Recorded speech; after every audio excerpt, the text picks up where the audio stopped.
Hello friends, welcome to Fantasy Growth YouTube channel.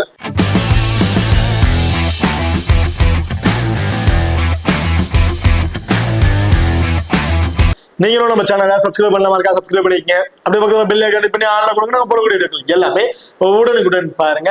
இன்னைக்கு நம்ம இந்த வீடியோல இந்தியா அண்ட் இங்கிலாந்துக்கு இடையில நடக்கிற கடைசி டெஸ்ட் மேட்சோட ஒரு சின்ன ப்ரீவியூ தான் பார்க்க போறோம். வீடியோவை கடைசியும் ஸ்கிப் பண்ணாம பாருங்க. மேட்சை பொறுத்த வரைக்கும் 31 ஜூலை வந்து நடக்கிறதுக்கு டைமிங் ஈவினிங் 3:30 மணிக்கு வந்து இந்த மேட்ச் வந்து நடக்கிறதுக்கு. வெனுவை பொறுத்த வரைக்கும் கிங்ஸ்டன் ஓவல் லண்டன்ல தான் இந்த மேட்ச் வந்து நடக்கிறதுக்கு. இப்போ நம்ம லண்டனோட பிச் ரிப்போர்ட் அப்படின்னு பார்த்தோம்னா இந்த பிச்சை பொறுத்த வரைக்கும் ஒரு பேட்டிங் அண்ட் பவுலர் ரெண்டு பேருக்குமே ஈக்குவல் ஃப்ரெண்ட்லியா தான் இருக்கும் அப்படிங்கிற மாதிரி சொல்லியிருக்காங்க. பவுலர்ஸை பொறுத்த வரைக்கும் ஃபாஸ்ட் பவுலர்ஸ்க்கு இந்த வெனுல நல்லாவே சப்போர்ட் இருக்கும், நல்ல ஒரு விக்கெட்டிங் ஆப்ஷனா இருக்கும் அப்படிங்கிற மாதிரி சொல்லியிருக்காங்க. இதுல ஒரு ட்ராக் வந்து ஒரு பிளாட் ட்ராக்கா இருக்கிறதுனால பவுன்சஸ் போடக்கூடிய பவுலர்ஸ் அண்ட் ஃபாஸ்ட் பவுலர் அந்த வேரியேஷன்ல போடக்கூடிய பவுலர்ஸ் வந்து நல்லாவே விக்கெட்டிங் ஆப்ஷன் இருக்கும் அப்படிங்கிற மாதிரியும் சொல்லியிருக்காங்க. இந்த வெனுவை பொறுத்த வரைக்கும் இதெல்லாம் ஸ்டார்ட் அப்ல கொஞ்சம் பேட்ஸ்மேன் கொஞ்சம் ஸ்ட்ரகிள் ஆவாங்க, 1-2 விக்கெட்ஸ் விழுறதுக்கான வாய்ப்புகளும் அது இருக்கு. அதுக்கப்புறம் பிச்சு கொஞ்சம் யூஸ்டாக பால் கொஞ்சம் தேய்மனாக பேட்ஸ்மேன் கொஞ்சம் ஸ்டேபிளா நின்று பிளே பண்ண ஆரம்பிச்சிருவாங்க. இதுல ஸ்பின்னரோட பங்களிப்பு அப்படின்னு பாத்தீங்கன்னா பெரிய அளவுக்கு நம்ம எதிர்பார்க்க முடியாது. போத் இன்னிங்ஸ்லுமே இருந்து கிட்டத்தட்ட ஒரு first one second one third one 4th innings 4 innings play பண்றாங்கன்னு வச்சுக்கலாம். அதுல சேர்த்து 4 இன்னிங்ஸும் சேர்த்து ஸ்பின்னர் இருந்து ஒரு 8 விக்கெட் ஆவரேஜ் ஒரு 10 விக்கெட் அப்படிங்கிற மாதிரி எதிர்பார்க்கலாம். ஸோ இப்போ ஒரு இன்னிங்ஸ்க்கு ஒரு 2 விக்கெட் ஒரு 3 விக்கெட் அப்படிங்கிற எடுக்கிறதுக்கான வாய்ப்பு தான் இருக்கு. ஸ்பின்னரை பொறுத்து ஃபாஸ்ட் பவுலர் தான் பேலன்ஸ் விக்கெட்ஸ் எடுத்து கொஞ்சம் பேட்ஸ்மேனை கொஞ்சம் ஸ்ட்ரகிள் கொடுத்து பிளே பண்ண போறாங்க இந்த வெனுவை பொறுத்த வரைக்கும். ஸோ இந்த வெனுவில் டாஸ் வின் பண்ண டீம் ஆக்சுவலி பவுலிங் தான் ஃபர்ஸ்ட் தேர்வு பண்ணுவாங்க அப்படிங்கிற மாதிரி சொல்லியிருக்காங்க. இதுல ஆவரேஜா லாஸ்டா வந்து ஒரு 3 மேட்சோட ரெக்கார்ட்ஸை பார்க்கும்போது இந்த ரெக்கார்ட்ஸ் பார்க்கும்போது ஃபர்ஸ்ட் பேட் பண்ண டீமுக்கு தான் கொஞ்சம் வின்னிங் ரேஷியோ வந்து இருந்திருக்கு. ஏன்னா ஃபர்ஸ்ட் பேட் பண்ணும்போது கொஞ்சம் பேட்ஸ்மேன் கொஞ்சம் நல்லாவே ஸ்டேபிளா பிளே பண்ணிடுறாங்க. அதுக்கப்புறம் பவுலர்ஸ் கொஞ்சம் டாமினேட் பண்றதுனால பிச் ரிப்போர்ட்ல பவுலிங் தான் ஃபர்ஸ்ட் பண்ணுவாங்க அப்படின்னு சொல்லியிருக்காங்க. பட் லாஸ்டா அந்த 3 மேட்சஸ் பார்க்கும்போது எனக்கு தெரிஞ்சு ஃபர்ஸ்ட் பேட்டிங் தான் சூஸ் பண்ணுவாங்க அப்படிங்கிற மாதிரி நான் வந்து எதிர்பார்க்கிறேன். ஓகே, இப்போ நீங்களும் நம்ம டெலிகிராம் சேனல் வந்து ஜாயின் பண்ணல அப்படின்னா மறக்காம ஜாயின் பண்ணிக்கங்க. லாஸ்ட் ஹாஃப் அன் ஹவர்ல grand league and small league ஒரு டெமோ டீம் வந்து கொடுக்குறோம். அந்த டீம்ல இருந்து உங்க தகுந்த பிளேயர்ஸா இருக்கட்டும், அல்லது கேப்டன் அண்ட் வைஸ் கேப்டன் இருக்கட்டும், சேஸ் பண்ணி பிளே பண்ணி பாருங்க. அது மட்டும் இல்லாம லாஸ்ட் ஹாஃப் அன் ஹவர்ல ஸ்போர்ட்ஸ் ஆப்ல இருக்க pop option and Kubera fantasy ஆப்ல இருக்க டிஓ ஆப்ஷன், இது ரெண்டுலயுமே நாங்க எந்த ஆப்ஷன்ஸ் ட்ரை பண்றோமோ அதே ஆப்ஷன்ஸ் நம்ம டெலிகிராம் சேனல் வந்து கொடுத்துட்டு இருக்கோம். மறக்காம நம்ம டெலிகிராம் சேனல் வந்து ஜாயின் பண்ணிக்கங்க. டிஸ்கிரிப்ஷன்ல லிங்க் இருக்கு. அது மட்டும் இல்லாம நீங்களும் நம்ம எக்ஸல் ஆப் வந்து இன்ஸ்டால் பண்ணல அப்படின்னா மறக்காம இன்ஸ்டால் பண்ணிக்கங்க. டிஸ்கிரிப்ஷன்ல லிங்க் இருக்கு. Invite code FGT. நம்ம எக்ஸல் ஆப்ல ஸ்மால் லீக்ல பிளே பண்றவங்களுக்கு ரொம்ப ரொம்ப பெஸ்டான ஆப்பா இருக்கும். ஸ்மால் லீக்ல ஒரு சின்ன அமௌண்ட் இன்வெஸ்ட் பண்ணி வச்சாலும் சரி, இல்ல ஒரு பெரிய அமௌண்ட் வச்சு இன்வெஸ்ட் பண்ணி பிளே பண்ண வச்சாலும் சரி, அதுக்கு ரொம்ப ரொம்ப பெஸ்டான ஆப் நம்ம எக்ஸல் ஆப்பா மட்டும் இருக்கும். அது மட்டும் இல்லாம நம்ம எக்ஸல் ஆப்ல ஸ்மால் லீக் மட்டும் கிடையாது, கிராண்ட் லீக்கை ஃபோக்கஸ் பண்றவங்களுக்கும் இந்த ஆப் கொஞ்சம் பெஸ்டான ஆப்பா தான் வந்து இருக்கும். இதுல யூசர்ஸ் பேஸ் ரொம்ப ரொம்ப கம்மிங்க. மற்ற ஆப்பை கம்பேர் பண்ணும்போது நம்ம எக்ஸல் ஆப்ல யூசர்ஸ் பேஸ் ரொம்ப ரொம்ப கம்மி. கடைசி வரையுமே அந்த ஸ்லாட்ல வந்து ஃபில் ஆகாம இருக்கிறதுனால ஒரு மல்டிபிள் டைம் கிராண்ட் லீக்கை ஃபோக்கஸ் பண்றவங்க, மல்டிபிள் டைம் டீம் மேக் பண்றவங்களுக்கு இந்த எக்ஸல் ஆப் பெஸ்டான ஆப்பா வந்து இருக்கும். மறக்காம ட்ரை பண்ணி பாருங்க. டிஸ்கிரிப்ஷன்ல லிங்க் இருக்கு. Invite code FGT. இப்ப அடுத்ததா வெனுவை வந்து பாத்துரும். இந்த வெனுவில் வந்து பாத்தீங்கன்னா ஒரு 107 மேட்சஸ் வந்து பிளே பண்ணிருக்காங்க. அதுல பேட் ஃபர்ஸ்ட் பண்ண டீம் 40 மேட்சஸும் பேட் செகண்ட் பண்ண டீம் 30 மேட்சஸ் அப்படிங்கிற மாதிரி வின் பண்ணிருக்காங்க. இதுல 37 மேட்சஸ் வந்து டிரா அப்படிங்கிற மாதிரி முடிவாயிருக்கு. இதுல ஃபர்ஸ்ட் இன்னிங் ஸ்கோர் வந்து பாத்தீங்கன்னா 338 ஆவரேஜ் ஸ்கோர், செகண்ட் இன்னிங்ஸோட ஆவரேஜ் ஸ்கோர் 303, தேர்ட் இன்னிங்ஸோட ஆவரேஜ் ஸ்கோர் 237, ஃபோர்த் இன்னிங்ஸோட ஆவரேஜ் ஸ்கோர் 157. சோ அப்ப ஃபர்ஸ்ட் பேட் பண்ற டீமோட வின்னிங் ரேஷியோ கொஞ்சம் அதிகமாக இருக்கிறதுக்கான வாய்ப்புகள் இருக்கு செகண்டா பேட் பண்ற டீமை கம்பேர் பண்ணும்போது. ஓகே, இப்போ அடுத்த ஹெட்விட் இருக்கா. ஸோ ஹெட்விட் எல்லாம் உங்களுக்கு தெரிஞ்சதான். இந்தியா வந்து 10 மேட்ச் வின் பண்ணிருக்காங்க, இங்கிலாந்து ஒரு 6 மேட்ச் வந்து வின் பண்ணிருக்காங்க, டிராவில் வந்து 1 மேட்ச் வந்து முடிஞ்சிருக்கு. ரீசெண்ட் ரெக்கார்ட் இந்த வெனுவுல லாஸ்ட் 5 டெஸ்ட் மேட்ச்ல ஒரு 277ங்கிறது ஆவரேஜ் ஃபர்ஸ்ட் இன்னிங் ஸ்கோரா வந்து கிடைச்சிருக்கு. ஸோ 300+ ரன் கூட கிடைக்கல, ஒரு 277 ஃபர்ஸ்ட் இன்னிங் ஸ்கோராவே வந்து கிடைச்சிருக்கு. இதுல டோட்டல் விக்கெட்ஸ் 140 விக்கெட்ஸ், அதுல ஃபாஸ்ட் பாலர் 131 விக்கெட்டும், ஸ்பின்னர் வெறும் 19 விக்கெட் அப்படிங்கிற மாதிரி தான் வந்து எடுத்திருக்காங்க. ஸோ அப்ப ஸ்பின்னரோட கம்பேரிசனோட ஃபாஸ்ட் பாலர் தான் நல்ல அதிகமான எஃபெக்ட் வந்து இதுல கொடுத்திருக்காங்க. இப்ப ரெண்டு டீமு கூட ப்ராப்பர் 11 பேர் யார் யாரு அப்படிங்கிறத பாத்துருவோம். இந்தியாவை பொறுத்த வரைக்கும் KL ராகுல், ஜெய்ஸ்வால் 2 பேரும் இன்னிங்ஸ் ஓபன் பண்றாங்க. சாய் சுதர்சன், சுமன் கில், இந்த இடத்துல ரிஷப் பந்துக்கு பதிலாக துருஜுரலா அல்ல ஜெகதீசனா சோ அப்படிங்கிறது தெரிய வரல. இப்போதைக்கு லாஸ்ட் மேட்ச் பிளே பண்ண லைனப்ஸ் அப்படியே வந்து வச்சிருக்கேன். இல்ல துருஜுரல் வந்து இருக்காரு அண்ட் ரவீந்திர ஜடேஜா, வாஷிங்டன் சுந்தர், சதுர் தாக்கூர், அன்சுல் கமோஜ், முகமது சிராஜ் அண்ட் பும்ரா. சோ இதுதான் இந்தியாவோட ஒரு பிளேயிங் லெவனா வந்து இருக்கு. அண்ட் இங்கிலாந்தோட பிளேயிங் லெவனை பொறுத்த வரைக்கும் Zak Crawley and Ben Duckett 2 பேரும் இன்னிங்ஸ் ஓபன் பண்றாங்க. Ollie Pope, Joe Root, Harry Brook, Ben Stokes இந்த டீமோட கேப்டன், ஜெமி ஸ்மித் இந்த டீமோட wicket keeping option, Liam Dawson, Chris Woakes, Brydon Carse, Jofra Archer. So இதுதான் இங்கிலாந்தோட ஒரு ப்ராப்பர் 11 பேர் டீமா வந்து இருக்கு. இதுல ஆஸ்வல் ஜெமி ஓவர்டனை வந்து உள்ள கொண்டு வந்திருக்காங்க அப்படிங்கிற மாதிரிலாம் நியூஸ்ல வந்து அப்டேட் ஆயிட்டு இருக்குது. சோ எந்த ஒரு ப்ராப்பர் நியூஸும் வந்து வரதில்லை. ஒவ்வொரு நியூஸும் வந்து வந்துட்டு இருக்கு. எனி சேஞ்சஸ் லைனப்ஸ் வந்ததுக்கு அப்புறம் நான் டெலிகிராம்ல வந்து அப்டேட் பண்றேன். இப்போ 2 டீம் கூட பிளேயர்ஸ்ல யார் யாருக்கு என்னென்ன ஆப்ஷன், யார் யாருக்கு இம்பார்ட்டன்ட் கொடுத்துக்கலாம் அப்படிங்கிறத பார்த்துருவோம். ஃபர்ஸ்ட் இந்தியால இருந்து நம்ம பார்த்துருவோம். இந்தியாவை பொறுத்த வரைக்கும் இந்த வெனு டெஸ்ட் மேட்சுக்கு இவங்களுக்கு இதாங்க ஃபர்ஸ்ட் மேட்ச். இதுக்கு முன்னாடி இந்த வெனுல யாருமே இந்திய பிளேயர்ஸ் வந்து மோஸ்ட்லி வந்து பிளே பண்ண கிடையாது. இந்த 11th இருக்க பிளேயர்ஸ் இந்த வெனுல பிளே பண்ணா கிடையாது. இது அவங்களோட ஃபர்ஸ்ட் மேட்சா வந்திருக்கு. சிங்கிள் ஆப்ஷன் பிளேயர்ஸ்ல KL ராகுல், ஜெய்ஸ்வால் 2 பேருமே வந்து இன்னிங்ஸ் வந்து ஓபன் பண்றாங்க. இதுல KL ராகுலுக்குமே லாஸ்ட் மேட்ச் வந்து பாத்தீங்கன்னா இந்த முட்டியில வந்து கொஞ்சம் பால் வந்து அடிச்சிருச்சு. கொஞ்சம் சிரமப்பட்டார் தான். பட் கியூர் ஆயிடுவாரு, கண்டிப்பா அவர் பிளே பண்ணுவாரு. ஏன்னா எந்த ஒரு சேஞ்சஸ் இருக்க மாதிரி எந்த ஒரு அபிஷனல் ரிப்போர்ட்டும் வந்து வர கிடையாது. அவர் தான் வந்து பிளே பண்ண போறாரு. ஸோ ரீசன்ட் ஃபார்ம் ரொம்ப ரொம்ப சூப்பரான ஃபார்ம்ல இருக்காரு. டெஸ்ட் மேட்சை எப்படி பிளே பண்ணணும் அவரோட ஸ்டைலுக்கு அவர் நோக்கி போயிட்டே இருக்காருங்க. கரெக்டா வந்து பிளே பண்ணிட்டு இருக்காரு. போத் இன்னிங்ஸுமே நல்ல பர்ஃபார்மன்ஸ் வந்து கிடைச்சிருக்கு. ஸோ அப்ப இந்த மேட்ச் கண்டிப்பா போத் இன்னிங்ஸ்லயுமே நீங்க KL ராகுல ட்ரை பண்ணி பார்க்கலாம் ஜெய்ஸ்வால கம்பேர் பண்ணும்போது. ஏன்னா ஜெய்ஸ்வாலோட ரீசன்ட் ஃபார்ம் சொல்லிக்கிற மாதிரி இல்ல. ஒரு மேட்சஸ் நல்ல பெர்ஃபார்மன்ஸ் பண்றாருன்னா அடுத்த series second innings third innings அப்படின்னு வரும்போது கொஞ்சம் அப்படியே டக்கு டக்கு இயர்ல விக்கெட்டை வந்து விட்டுக்கிட்டு தான் இருக்காரு. ஸோ அப்போ KL ராகுல் போத் இன்னிங்ஸுமே சேர்த்து கண்டிப்பா ஒரு 100ல இருந்து ஒரு 120+ ஸ்கோர் வரையும் அடிப்பாரு அப்படிங்கிற மாதிரி எதிர்பார்க்கிறேன். கண்டிப்பா ஒரு டீமுக்கு ஒரு சேஃபான கிராண்ட் லீக்ல ஃபோக்கஸ் பண்றவங்க கண்டிப்பா ஒரு பெஸ்ட் பிளேயரா வந்து இருப்பாரு இந்த மேட்ச் தான் பொறுத்த வரைக்கும். அதே ஜெய்ஸ்வால் அப்படின்னு கம்பேர் பண்ணீங்க அப்படின்னா ஜெய்ஸ்வால், சாய் சுதர்சன் இவங்க 2 பேரும் நீங்க கம்பேரிசன் கொண்டு வரலாம். நீங்க KL ராகுல் ஜெய்ஸ்வால கம்பேரிசன் வந்து கொண்டு வர முடியாது. ஜெய்ஸ்வால் அண்ட் சாய் சுதர்சன் இவங்க 2 பேருமே கம்பேரிசன் வந்து கொண்டு வரலாம். ஏன்னா ரீசெண்டா அவங்க பிளே பண்ண மேட்சஸ்ல வந்து பாத்தீங்கன்னா ஃபர்ஸ்ட் இன்னிங்ஸ்ல இப்ப ஜெய்ஸ்வால் வந்து ஒரு 70+ ஸ்கோர் அடிச்சிருக்காரு அப்படின்னா அதே ஃபர்ஸ்ட் இன்னிங்ஸ்ல சாய் சுதர்சன் இருந்து ஒரு 20+ ஸ்கோர் இந்த மாதிரி தான் வந்து எதிர்பார்க்க முடியும்.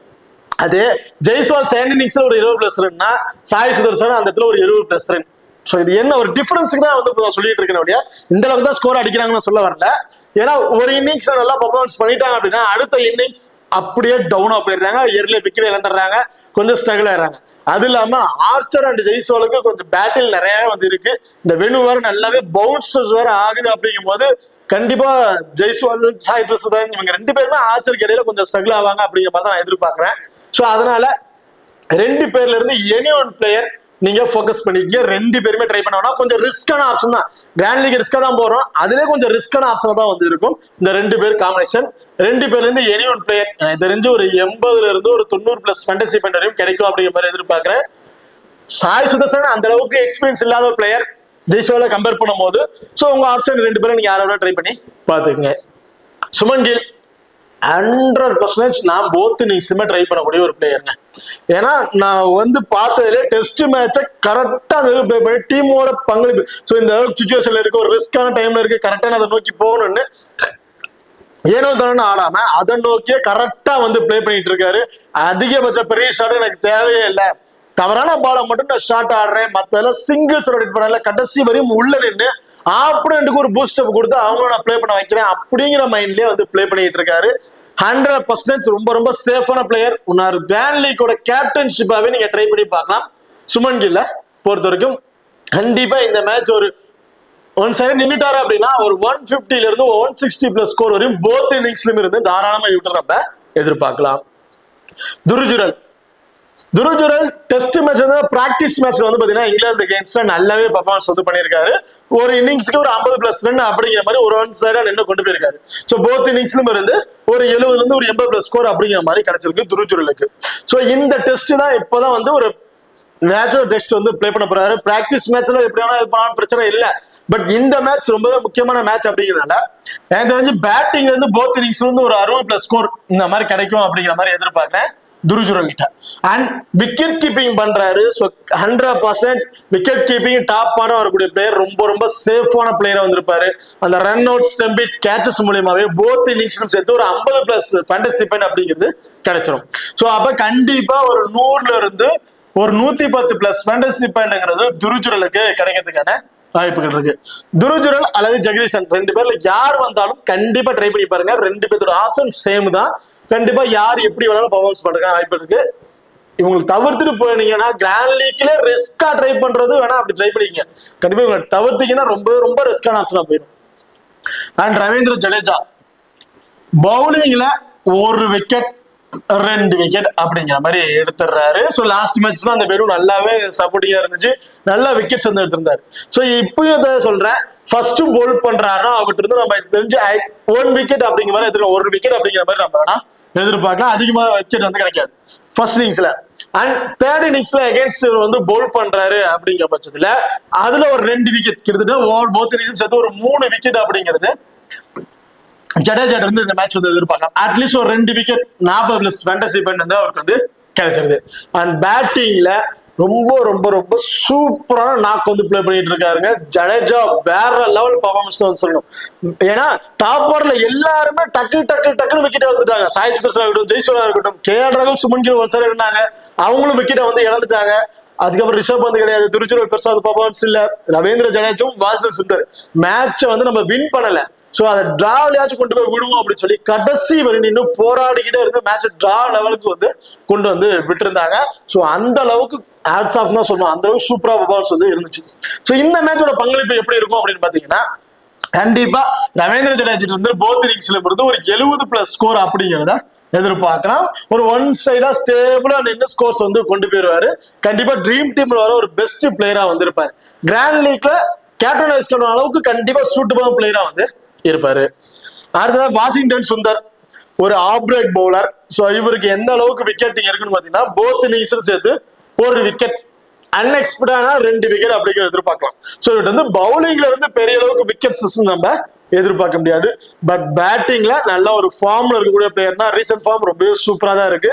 கண்டிப்பா ஒரு 70ல இருந்து ஒரு 90+ ஃபேண்டசி பாயிண்ட் வரையும் வரதுக்கான வாய்ப்புகள் இருக்கு போத் இன்னிங்ஸ்லயுமே சேர்த்து. சதுல் தாக்கூர், ஸோ சதுல் தாக்கூரை பொறுத்த வரைக்கும் என்ன பர்ஃபார்மன்ஸ் பண்றாரு அப்படிங்கறதே எனக்கு கொஞ்சம் டவுட்டா தானே இருக்கு. பெருசா விக்கெட்ஸ் எல்லாம் வந்து கிடைக்கிறது இல்லைங்க, சும்மா வராரு பவுலிங் பண்றாரு அப்படிங்கிற மாதிரி தான் இருக்கு. பட் பால் நல்லா ஸ்விங் ஆகும் பால். கண்டிப்பா இந்த வெனுவுக்கு நல்லாவே ஆக்டான பிளேயரா வந்திருப்பாரு. 3ங்கிறது 4 விக்கெட் வரையும் எடுக்கிறதுக்கான வாய்ப்புகள் இருக்கு சதுல் தாக்கூரை பொறுத்த வரைக்கும் இந்த மேட்சஸ். அன்சுல் கமோச், ஸோ அன்சுல் கமோச்சை இந்த மேட்ச் நான் பெருசா கன்சிடர் பண்ண போறது கிடையாது. ஏன் அப்படின்னு பாத்தீங்கன்னா, இந்த வெனுவுல ஃபாஸ்ட் பவுலர் அந்த ஸ்விங் வேரியேஷன்ல போடக்கூடிய வேரியேஷன் எல்லாமே போடும். அந்த மாதிரி பவுலர் தான் விக்கெட்டிங் ஆப்ஷன் நிறையவே இருக்கு. அந்த மாதிரி பவுலர்ஸ் தான் விக்கெட்ஸ் நிறையவே எடுத்திருக்காங்க அப்படிங்கிற மாதிரி ஒரு ரிப்போர்ட் கொடுத்திருக்காங்க. சோ அதுல அன்சுல் கமோச்சை ஏன் அந்த இதுக்கு சூட்டபிளா இருக்க மாட்டாரு அப்படின்னா, ஃபாஸ்ட் வேகம், நீங்க எந்த அளவுக்கு வேகம் போக சொல்லுங்க அந்த அளவுக்கு வேகத்துல நல்லாவே பவுல் பண்ணுவாரு. பட் அந்த வேரியேஷன்ல பவுல் பண்ணுவாரா அப்படின்னு கேட்டீங்கன்னா கண்டிப்பா கிடையாது. அந்த பால ஸ்விங் வேகத்துல அந்த கரெக்டா அந்த ஸ்விங்ல பவுல் பண்றதுக்கு அந்த பால் நல்லா வேரியேஷன் பண்ணி பவுல் பண்ற அந்த இது வந்து அவருக்கு வந்து அந்த அளவுக்கு இது இல்லை. சோ அப்போ எனக்கு தெரிஞ்ச அந்த 1 விக்கெட் அன்எக்ஸ்பெக்டடா அந்த போத் இன்னிங்ஸ்லயும் சேர்த்து 2 விக்கெட் வச்சுக்கலாமே. ஃபர்ஸ்ட் பவுல் பண்ணும் 1 விக்கெட், அதுக்கப்புறம் பவுல் பண்ணும் 1 விக்கெட், 2 விக்கெட் ஆனா இருப்பாரு. அப்படியே பெரிய அளவுக்கு விக்கெட்ஸ் வந்து கிடைக்காது. முகமது சிராஜ், பும்ரா 2 பேருமே இந்த மேட்ச் கண்டிப்பா நீங்க போத் இன்னிங்ஸ்மே ட்ரை பண்ணி பார்க்கலாம். முகமது சிராஜோட பால் நல்லாவே வேரியேஷன் ஆகும். கண்டிப்பா விக்கெட்டிங் ஆப்ஷன் பவுலரா இருப்பாரு. மேட்சுக்கு மேட்ச் 2 விக்கெட்ங்கிறது 3 விக்கெட் கண்டிப்பா எடுத்துட்டு இருக்காரு. ஃபர்ஸ்ட் இன்னிங்ஸ்ல 2 விக்கெட், செகண்ட் இன்னிங்ஸ்ல 1 விக்கெட், அட்லீஸ்ட் ஒரு 3-4 விக்கெட்ஸ் வந்து கிடைச்சிருது. இந்த மேட்சும் ஆஸ் யூசுவல் முகமது சிராஜ் இருந்து ஒரு 3ல இருந்து ஒரு 4 விக்கெட் வரையும் எடுப்பாரு அப்படிங்கிற மாதிரி நான் வந்து பர்டிகுலரா வந்து எதிர்பார்க்கிறேன். சதுல் தாக்கூர் உங்களுக்கு மேல ஈடுபாடு இல்லை அப்படின்னா கண்டிப்பா அந்த இடத்துல முகமது சிராஜுக்கு வந்து ஒரு இம்பார்ட்டன் கொடுத்துருங்க. அவர் பால் நல்லாவே வேரியேஷன் ஆகும், நல்ல ஒரு விக்கெட்டிங் ஆப்ஷன் பவுலரா இருக்கிறதுக்கான வாய்ப்புகள் இருக்கு. பும்ரா சூப்பர் பவுலர், நல்ல விக்கெட்டிங் ஆப்ஷன் பவுலர், வேரியேஷன்ல சூப்பரா பவுல் பண்ணுவாரு. பவுலர்ஸ் வேணுமா உங்களுக்கு எப்படி வேணுமோ அந்த மாதிரி லைனத்துல வந்து பவுலிங் வந்து இது பண்ணக்கூடிய ஒரு பிளேயர். என்ன ஒண்ணு, விக்கெட்டிங் ஆப்ஷன் பெருசா கிடைக்கல. ஃபர்ஸ்ட் மேட்ச் எல்லாம் கிடைச்சது, அதுக்கப்புறம் ஸ்ட்ரெஸ் எடுத்தாரு. அடுத்த மேட்ச் வந்து கொஞ்சம் ஈடுபடப்பு கொடுத்திருந்தாரு. லாஸ்ட் மேட்ச் பெருசா விக்கெட்ஸ் வந்து கிடைக்கல. இந்த மேட்ச் எப்படி இருக்கும் அப்படின்னு பாத்தீங்கன்னா, எனக்கு தெரிஞ்சு ஆஸ் யூசுவல் போத் இன்னிங்ஸ்லுமே ஒரு 5ல இருந்து ஒரு 6 விக்கெட் வரையும் எடுத்துருவாரு அப்படிங்கிற மாதிரி நான் எதிர்பார்க்கிறேன். ஸோ அவர் நீங்க தாராளமா ட்ரை பண்ணி பாருங்க. அந்த கேப்டன் அண்ட் வைஸ் கேப்டன் கண்டிப்பா சூட்டபிளா இருக்க மாட்டாரு. டீம்ல ஒரு ஆப்ஷன் நீங்க ட்ரை பண்ணி பார்க்கலாம். கேப்டன் வைஸ் கேப்டன் அளவுக்கு நீங்க போன வச்சீங்கன்னா ஒரு இன்னிங்ஸ்ல மட்டும் மினிமம் 5 விக்கெட் எடுக்கணும். அப்ப 2 இன்னிங்ஸ்ல ஒரு 50-10 விக்கெட் அப்படிங்கும் போது கிட்டத்தட்ட ஒரு 200+ ஃபேண்டசி சம்திங் வரும். கேப்டன்ஷிப்லாம் கொடுத்து ட்ரை ஓகேவா இருக்கும். பட் டீம்ல ஒரு ஆப்ஷன் தான் நீங்க ட்ரை பண்ணி பார்க்கணும். கேப்டன் வைஸ் கேப்டன் ஒரு சூட்டபிளா வந்து இருக்க மாட்டாரு. ஓகே, இப்போ அடுத்ததா இங்கிலாந்தோட பிளேயிங் பொறுத்த வரைக்கும் ஸோ ஆக்சுவல் இதான் உங்களோட பிளேயர்ஸ் ஏதாவது சேஞ்சஸ் இருந்துச்சு அப்படின்னா லாஸ்ட் பிளேயர்ஸ் வந்ததுக்கு அப்புறம் டெலிகிராம் வந்து அப்டேட் பண்றேன். இதுல இந்த வெனுல பிளே பண்ணி இருக்கிற பிளேயர்ஸ் அப்படின்னு பார்த்தீங்கன்னா Jack Kelly, Ben Duckett, Joe Root, Ben Stoke and Chris walkers. இந்த 5 பிளேயர்ஸுமே இந்த வெனுல ஆல்ரெடி மேட்சஸ் வந்து பிளே பண்ணியிருக்கிறாங்க. ஐ திங்க் பெரன் கிளாஸ் 6 பிளேயர் நினைக்கிறேன். ஸோ இந்த 6 பிளேயர் இந்த வெனுல ஆல்ரெடி மேட்சஸ் வந்து பிளே பண்ணியிருக்காங்க. இதுல இந்த வெனுல பிளே பண்ண வயசுல ஜாக் கெர்லியோட ஃபார்ம் ஒஸ்டான ஃபார்ம்ல தான் இருக்கு. 2 மேட்சஸ்க்கு வெறும் 20 ரன் தான் அடிச்சிருக்காரு டெஸ்ட் மேட்சோட ரெக்கார்ட். ஸோ அப்போ இந்த வெனுல அவருக்கு வந்து பெருசா ரெக்கார்ட்ஸ் வந்து இல்ல. பட் ரீசன்ட் ஃபார்ம் பொறுத்த வரைக்கும் லாஸ்ட் 4 மேட்ச்ல லாஸ்ட் மேட்ச் நல்லா பெர்ஃபார்மன்ஸ் பண்ணிருக்கேன். நான் ஆல்ரெடி லாஸ்ட் மேட்ச் வீடியோல சொல்லியிருந்தேன். ஜாக் கெர்லி, பென் டக்கெட், ஜாக் கெர்லி நான் கண்டிப்பா ஜாக் கெர்லிக்கு ஒரு எப்பரை கொடுத்து ட்ரை பண்ணணும். 2 பேருமே நல்லா பெர்ஃபார்மன்ஸ் பண்ணியிருந்தாங்க. ஓப்பனிங் இருந்த 2 பேருமே ஒரு நல்ல பெர்ஃபார்மன்ஸ் வந்து பண்ணியிருந்தாங்க. லாஸ்ட் மேட்சோட வெனுவோட கண்டிஷன்ல நல்லாவே இருந்துச்சு. பட் இந்த வெனுவோட கண்டிஷன்ல எனக்கு தெரிஞ்சு ஜாக் கெர்லி கொஞ்சம் ஏர்லி விக்கெட் இழந்துருவாரு அப்படிங்கிற மாதிரி எதிர்பார்க்கிறேன். போத் இன்னிங்ஸ்லயுமே ஒரு 50ல இருந்து ஒரு 60+ ஃபேண்டசி பாயிண்ட் தான் விட்டு நம்ம எதிர்பார்க்க முடியும். அந்த ஸ்கோர்ஸ் அந்த பாயிண்ட்ஸ் வந்து ட்ரீம் டீம்ல வருமாங்கிறது கொஞ்சம் கொஸ்டின் தான் வந்து இருக்கு. அண்ட் பென் டக்கெட்டை பொறுத்த வரைக்கும் இந்த வெனுல ஆவரேஜ் 50 அப்படிங்கிற மாதிரி வச்சிருக்காரு. ஸோ ஒரு கிட்டத்தட்ட ஒரு இவரும் வந்து பெரிய அளவுக்கு மேட்ச் வந்து பிளே பண்ண கிடையாது. ஒரு மேட்ச் 2 மேட்ச் பார்த்தீங்கன்னா பிளே பண்ணிருக்காரு. ஆவரேஜ் 50 அப்படிங்கிற மாதிரி வச்சிருக்காரு. ஸோ எனக்கு என்ன சொல்றேன்னா இந்த மேட்சும் same Ben Duckett and Zak Crawley 2 பேர்ல எனி ஒன் பிளேயரை நீங்க ஃபோக்கஸ் பண்ணிக்கங்க. என்ன ஒண்ணு ஜாக் கெர்லியோட ரீசன்ட் ஃபார்ம் நல்லா இருந்தாலும் வெனுல கண்டிஷன் ஒஸ்டா இருக்கு. பட் பென் டக்கெரோட ரீசன்ட் ஃபார்மா இருக்கட்டும் வெனு கண்டிஷன் ஆகட்டும் 2மே நல்லா இருக்கனால மோஸ்ட்லி எல்லாருமே பென் டக்கெட் தான் ட்ரை பண்ணிடுவாங்க. கிட்டத்தட்ட 90% பென் டக்கெட் தான் ஃபோக்கஸ் பண்ணுவாங்க. ஜாக் கெர்லியா ட்ரை பண்ணவே மாட்டாங்க. அந்த இடத்துல கொஞ்சம் டிஃபரன்ஸா ட்ரை பண்ணுச்சுன்னா ஜாக் கெர்லிக்கு நீ தாராளமா ட்ரை பண்ணி பார்த்துக்கலாம். லாலிபாப் ரீசன்ட் ஃபார்ம் வெனுவோட கண்டிஷன் எதுவுமே சொல்லிக்கிற மாதிரி எல்லாம் ரொம்ப ஒஸ்டான பெர்ஃபார்மன்ஸ் தான் வந்து இருக்காரு. என்ன சொல்றது, எனக்கு தெரிஞ்சு ஃபர்ஸ்ட் பெட் பண்றாரு. இவருக்கு ஒரு இம்பார்ட் ட்ரை பண்ணீங்க இல்ல பெருசா கன்சல்ட் பண்ணலாம் தேவையில்லை. ஜே ரூட் போத் இன்னிங்ஸ்லயுமே ஒரு இம்பார்ட்டன்ட் பிக். காரணம் பேட்டிங்கோட ஃபார்மா இருக்கட்டும் பவுலிங்கோட ஸ்கில் ரொம்ப சூப்பரா இருக்காரு. 100% பவுலிங் ஆப்ஷன் வந்து கொடுத்துறாங்க. ஏன்னா 5ல 6வது பவுலிங் ஆப்ஷன் ஜே ரூட் தான். கண்டிப்பா இவரும் வந்து பவுல் பண்ணிடுறாரு. பேட்டிங்லயும் வந்து ஒரு சூப்பரா நாக்கு வச்சுக்காரு. ரீசன்ட் ஃபார்ம் நல்லா இருக்கு. வெனுவோட கண்டிஷன் நல்லா இருக்கு. உன்னோட கிராண்ட் லீக்கோட ஒரு வைஸ் கேப்டனுக்கு ரொம்ப சூட்டபா பிளேயரா வந்திருப்பாரு ஜே ரூட்டை பொறுத்த வரைக்கும். கண்டிப்பா இந்த மேட்ச் போத் இன்னிங்ஸ்லயுமே ட்ரை பண்ணி பாருங்க.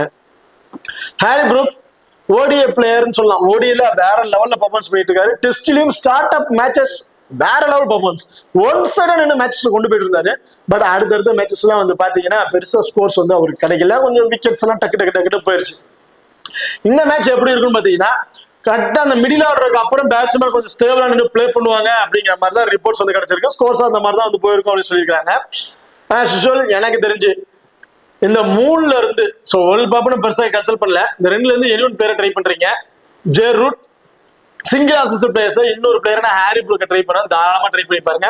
என்ன ஒண்ணு ஒரு சிங்கிள் ஆப்ஷன் பிளேயர் பெருசா வந்து எக்ஸ்ட்ரா அட்வான்டேஜ் எதுவுமே இல்ல. போத் இன்னிங்ஸ்லயுமே இருந்து ஒரு 70+ ஸ்கோர் அடிக்கணும். அதாவது ஃபர்ஸ்ட் இன்னிங்ஸ்ல ஒரு 70, செகண்ட் இன்னிங்ஸ்ல ஒரு 50 இந்த மாதிரி அடிச்சாருன்னா ஒரு 130+ ஸ்கோருக்கு அடிக்கிறாரு அப்படின்னா ஒரு 170+ ஃபேண்டசி பாயிண்ட் கிடைக்குதுன்னா ஒரு ட்ரீம் டீம்ல வர்றதுக்கு ஒரு பாயிண்ட்ஸ் கிடைக்கும் அப்படிங்கிற மாதிரி எதிர்பார்க்கலாம். இல்ல போத் இன்னிங்ஸ்ல இருந்து ஒரு 30 ஸ்கோர் 60 தான் அடிக்கிறாருன்னா அதை வச்சு பெருசா கன்சல்ட் பண்ண முடியாது. அதனால ஒரு கிராண்ட் லீக்கை ஃபோக்கஸ் பண்றேன். ஒரு 10 டீமை ட்ரை பண்றீங்கன்னா அது ஒரு 2 அல்லது 3 டீம்ல கண்டிப்பா ஹாரி ப்ரூக்கை ட்ரை பண்ணி பாத்துங்க. Ben Stokes 100% safe pick and grand லீக்கோட கேப்டன்ஷிப் இவர் தான். எந்த ஒரு மாற்றமும் கிடையாது. லாஸ்ட் மேட்சும் தெளிவா சொல்லியிருந்தேன். ஹாரி ப்ரூக் கண்டிப்பா பவுலிங்லும் இருந்து 2 அல்லது 3 விக்கெட் எடுத்துருவாரு. பேட்டிங்லயும் ஒரு நாக் வேற லெவல்ல இருக்கும் அப்படின்னு இந்த வெனுவுல ஆல்ரெடி பிளே பண்ணியிருக்காரு. இதுலயும் பேட்டிங்லயும் நல்ல ரெக்கார்ட்ஸ் வந்து வச்சிருக்காரு. பவுலிங்லயும் விக்கெட்டிங் ஆப்ஷன் இருக்காரு. ரீசன்ட் ஃபார்மும் ரொம்ப சூப்பரா இருக்கு. பென் ஸ்டோக்கை பொறுத்த வரைக்கும் அவங்களோட டீமோட பொசிஷன் அவர் கரெக்டா வந்து தெரிஞ்சு வச்சிருக்காரு. விக்கெட் டீமோட சிச்சுவேஷன் என்ன, இந்த இடத்துல நான் பவுலிங் விக்கெட் எடுத்தானுமா விக்கெட் எடுக்கிறேன், பேட்டிங்ல ஸ்கோர்ஸ் கொண்டு அடிச்சா ஏத்தணுமா டீம் வின் பண்றதுக்கு, அதையும் நான் பண்றேன் அப்படின்னு டீமோட கேப்டன்ஷிப்போட நான் இப்படிதான் கேப்டன்ஷிப்பை பண்ணுவேங்கிறது கரெக்டா வந்து பண்ணிட்டு இருக்காரு. எந்த ஒரு குறையும் இவர் வந்து சொல்லவே முடியாது. ஏன்னா இந்த டைம்ல ஒரு முக்கியமான விக்கெட் எடுக்க வேண்டியது இருக்கா, நான் ட்ரை பண்றேன், என்னால விக்கெட் எடுக்க முடியும், விக்கெட் எடுத்துறாரு. இந்த டைம்ல ஸ்கோர்ஸ் கொண்டு போகணுமா, என்னால முடியும், நான் ட்ரை பண்ணி ஸ்கோர்ஸ் கொண்டு போகணும், அதையும் பண்ணிடுறாரு. சூப்பரான பர்ஃபார்மன்ஸ் பண்றாரு. இந்த மேட்சும் நல்ல ஒரு நாக் பண்றதுக்கான வாய்ப்புகள் இருக்கு. கேப்டன்ஷிப் கண்டிப்பா ஒரு கொடுத்து நீங்க ட்ரை பண்ணி பாருங்க. நான் வந்து ஸ்மால் லீக்ல ஃபோக்கஸ் பண்றேன், எனக்கு ஒரு 5 நாள் கழிச்சு மணி வந்தாலும் பரவாயில்ல, நான் ஸ்மால் லீக்ல ஃபோக்கஸ் பண்றேன்னா 100% சேஃபான பிக் அவர் பாருங்க கேப்டன்ஷிப் நாக்கு.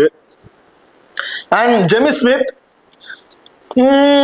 விக்கெட் கீப்பிங் பண்றாரு. In case Jamie Smith Harry Brook இருக்கிற இடத்துல இருந்தாரு அப்படின்னா கண்டிப்பா ஜெமி ஸ்மித்தை நீங்க கண்டிப்பா ட்ரை பண்ணி பாருங்க அப்படின்னு.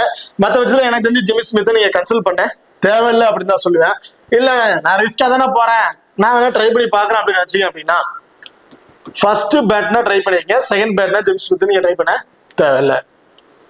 லிம் டாசன் பெருசா ஃபேண்டசி பாயிண்ட் வந்து கிடைக்காதுங்க. மினிமம் ஒரு 70+ ஃபேண்டசி பாயிண்ட் விட்டு நம்ம எதிர்பார்க்கலாம். பெரிய அளவுக்கு பாயிண்ட்ஸ் கிடைக்காது. மினிமம் கிராண்ட் லீக்ல ஃபோக்கஸ் பண்றீங்க அப்படிங்கும் போது ஒரு 100+ ஃபேண்டசி பாயிண்ட் ஒவ்வொரு பிளேயருமே மினிமம் ஒரு 100+ ஃபேண்டசி பாயிண்ட் மாதிரி கிடைச்சா மட்டும் தான் நமக்கு அது ஒரு பிளஸ் வந்திருக்கும்.